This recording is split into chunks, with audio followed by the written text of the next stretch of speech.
Hey, Peanut Gallery.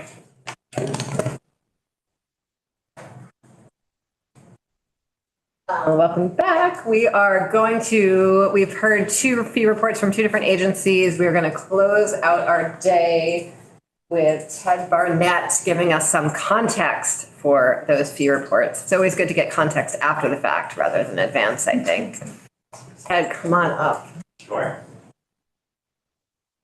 And we have requested a fan from BGS, just so everyone can sympathize with the situation.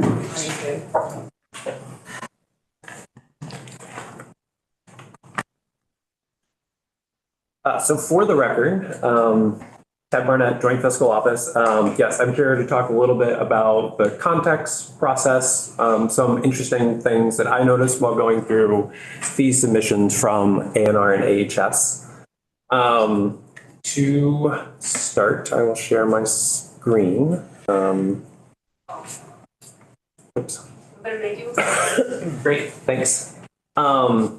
Yeah, so these fee reports have more information on them than previous fee reports, and this was done to help JFO do a little more analysis and get more background in fees when looking at trends, how fees have changed historically over time, and also kind of get a sense of some of the inflationary pressures that have resulted from not adjusting fees in a while. And so, yes, I was going to start by kind of looking at some pieces of the template and things that are new. Once I'm able to co-host, I can start into that process.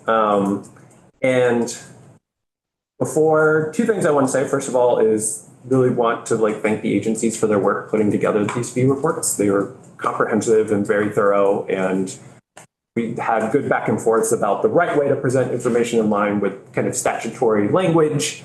And so I appreciate the efforts of everyone who participated in this process the first go around.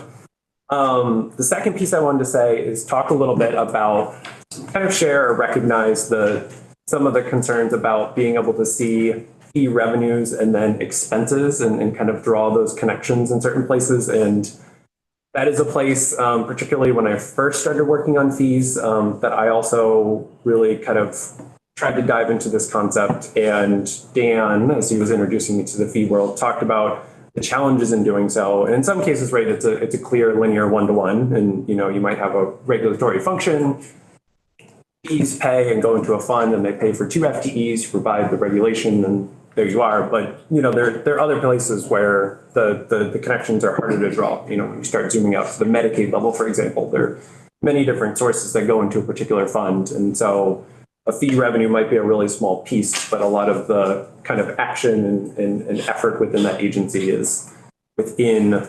It's harder to kind of tease out those connections between fee and activity, but.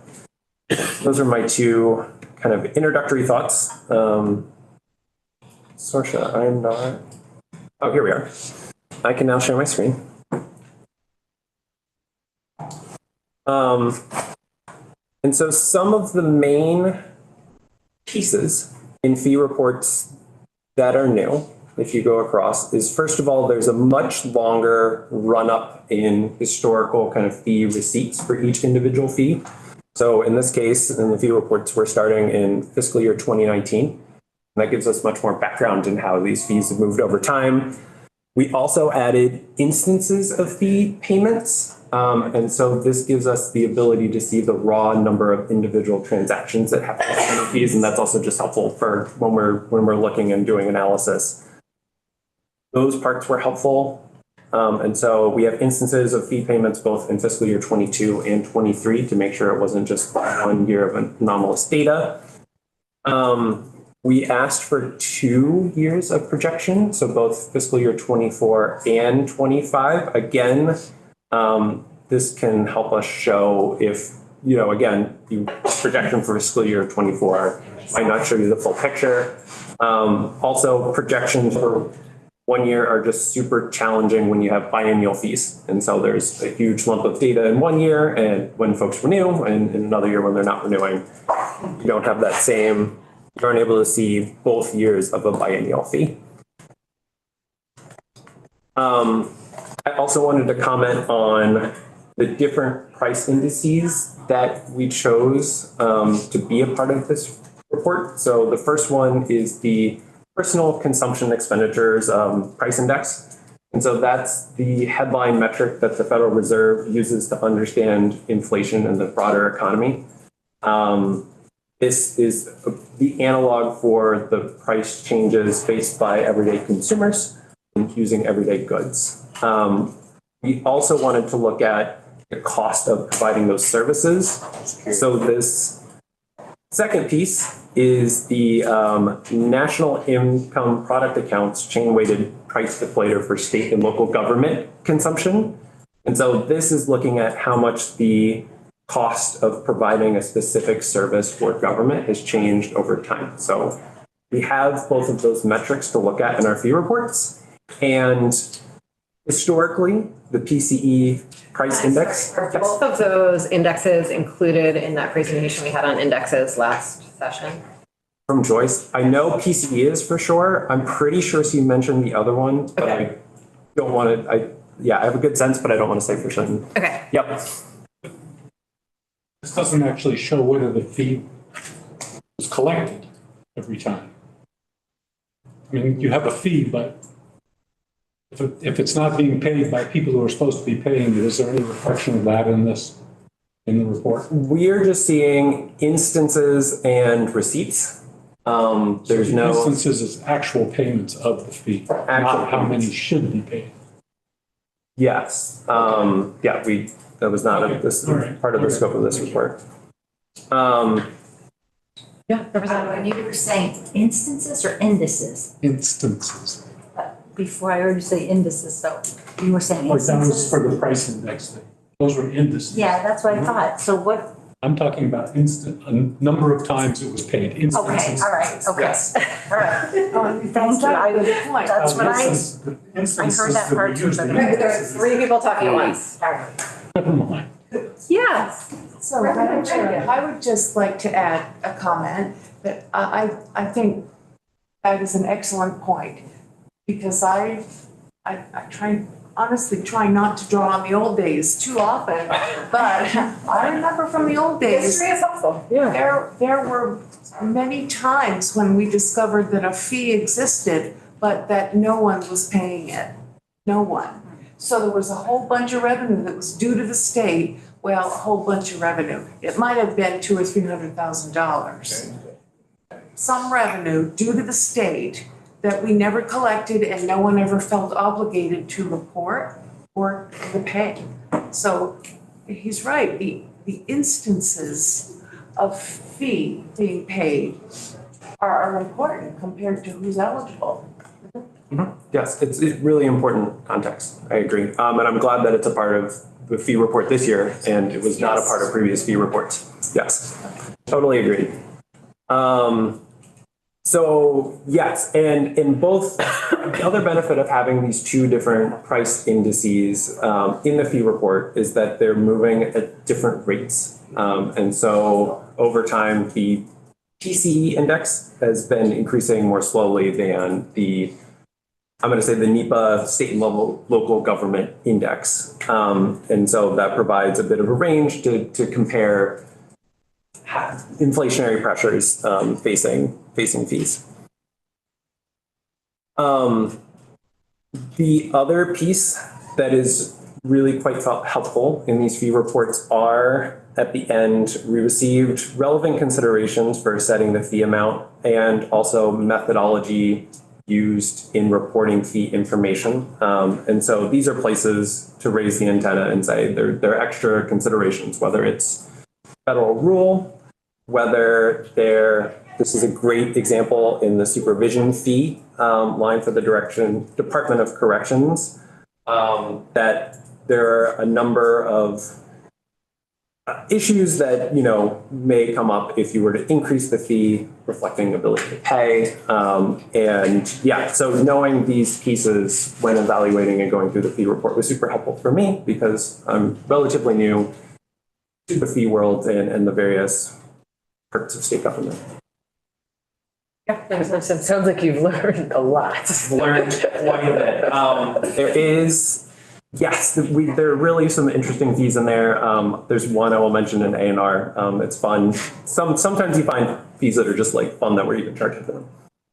Hidden gems. Hidden gems, exactly. Hidden gems. And so on the A&R or AHS side, Candace and Richard from the agency kind of gave you an overview. I just wanted to reiterate that within AHS, there are kind of 5 bins that I mentally put these fees into.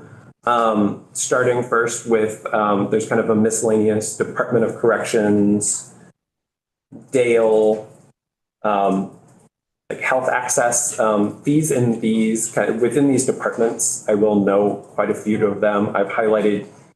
I've started doing some analysis here, highlighted because they have other relevant considerations, whether it's in Vermont statute, federal rules.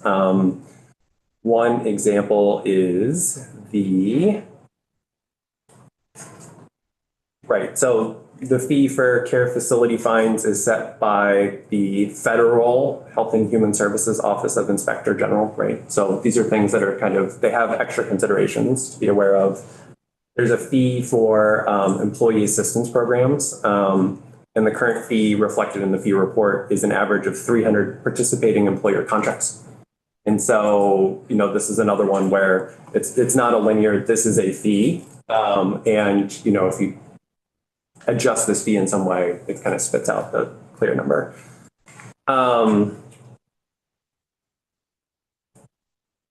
So that's the first bin. The second one within the Agency of Human Services is they are responsible for the Department of Health is responsible for charging fees to bakeries, food service, lodging establishments as a part of their operation and certification. I will try not to scroll too fast as I'm going through this so no one gets a headache. The next piece is asbestos and lead contractors have to be certified by the state. They have workers, analysts, different categories of people who are assessed these fees.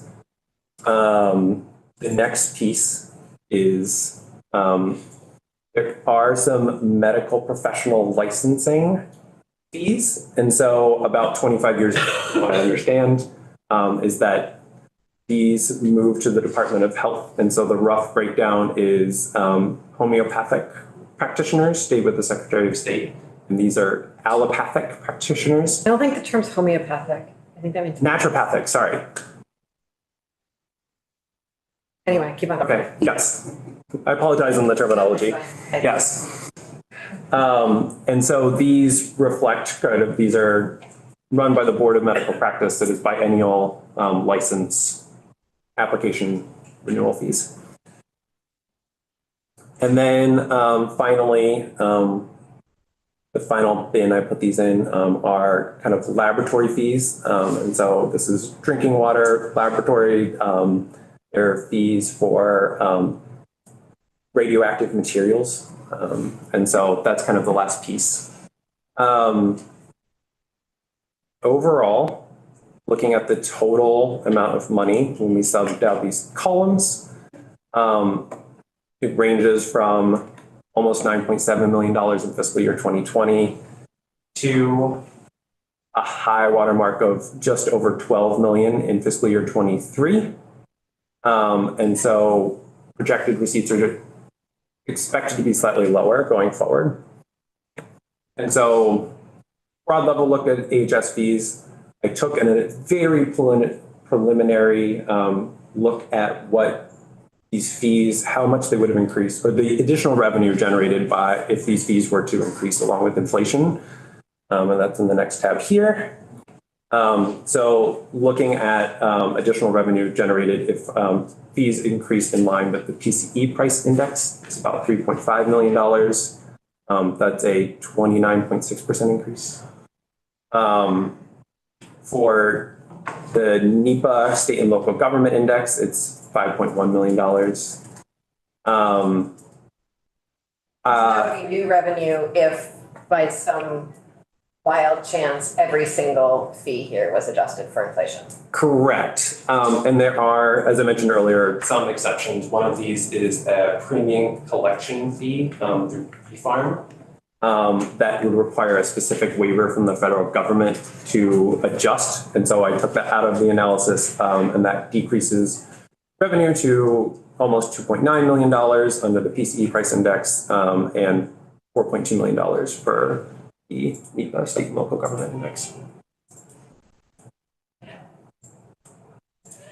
So if there aren't any questions about HS, we can move on to A&R. Yeah, All right. okay. And same construct, so we can move faster on A&R maybe?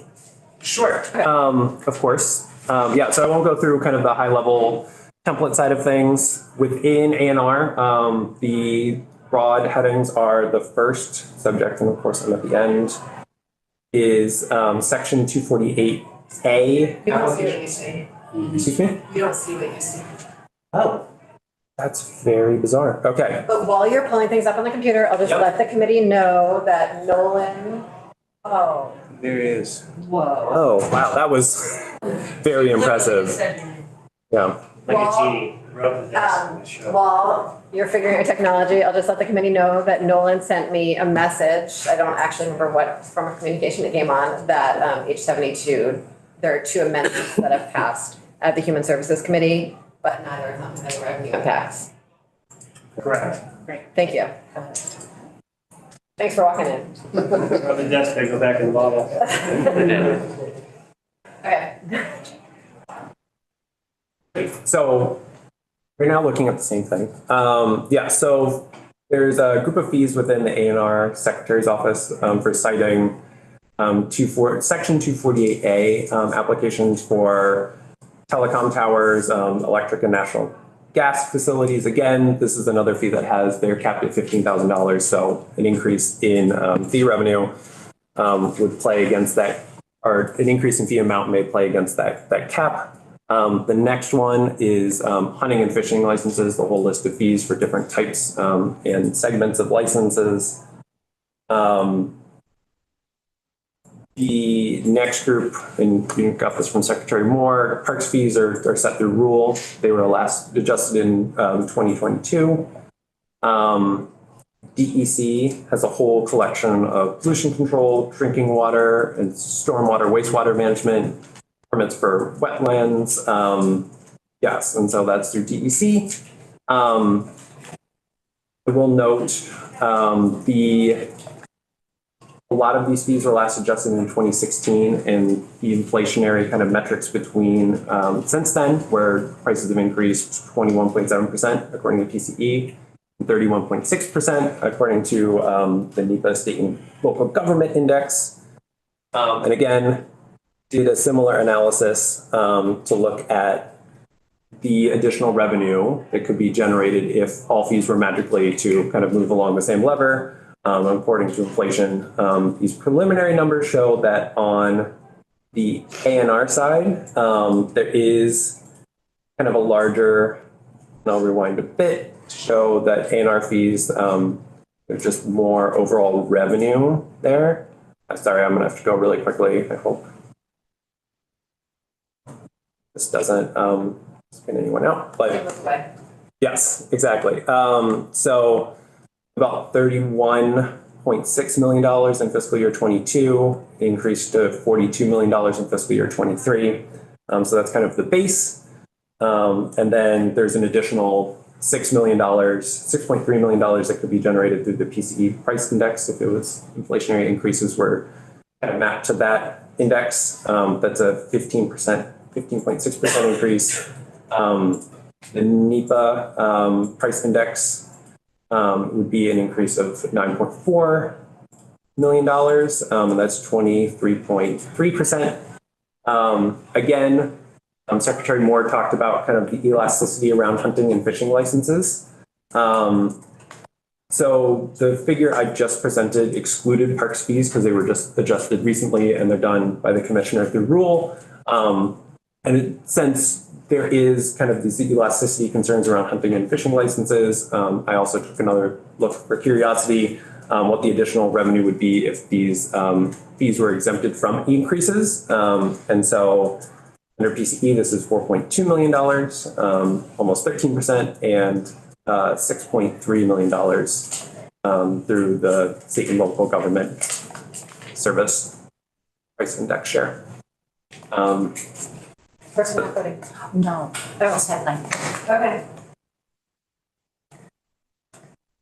So that's a general run through of fees and kind of some of the things I was noticing in my initial look. I'm happy to answer any questions around fees, particularly around different funds, connect with agencies. Folks have been really helpful, so I'm happy to kind of get into the weeds on this because I enjoy getting into the weeds. Yes. Are the agencies asking for a blanket increase, or is each fee up or down a different rate, and they provide reasons why? So this was just an exercise to provide reporting information on fees, historical trends, and some inflationary adjustments that could happen. As far as I understand, with these reports, no request for any adjustments to fees. So we don't have the figures yet of how much they want? I do not have any requests from agencies, and that was outside of this process. Wow. Sounds like. My understanding, Representative Brannigan, is that we're not going to receive any requests. But we have the data that would have led to a request, and we have inflation adjustments. So sort of similar to the conversation we had last year with the Agency of Transportation is the position we are in if we want to act. So I did hear Secretary Moore sort of be willing to engage in a harm reduction strategy of sorts, because I know that there are certainly places where I think raising the fees would have some really, some policy impacts that are not in, the best interest of the state. And so I trust in the agencies to flag those for us. Okay. So for instance, I know, we talked about fishing and hunting licenses, that we wouldn't want to raise those, for instance, or the ski leases. It's actually not possible to change those because they're like 100-year leases. So it's like bringing flashbacks of OPR and lots of spreadsheets and tables and going through them. Are we anticipating that we would consider each one individually, or are we getting, is this a proposal to just, or We don't know yet. we're gonna, someone help make some recommendations that we can react to? I don't know yet. Okay. And we Seems like a are, very- and I think both leadership from the Agency of Human Services and the Agency of Natural Resources both said that they couldn't make any recommendations until the governor's budget address. And so we'll certainly stay tuned for that. When's he doing that? Next week. 2 weeks? 2 weeks, 2 weeks. Representative Anthony. Just, I'm ignorant about the difference in the process of changing fees by rule and whether the, how shall I say, constraints, whether they're political or fiscal, are similar in the rule context as opposed to a statutory environment as we proceed. That's a great question. I think Representative Odie could help us with it as a member of the Rules Committee, but we can also have attorneys come in and discuss it with us when we pick this conversation up again. Now we're going to the floor.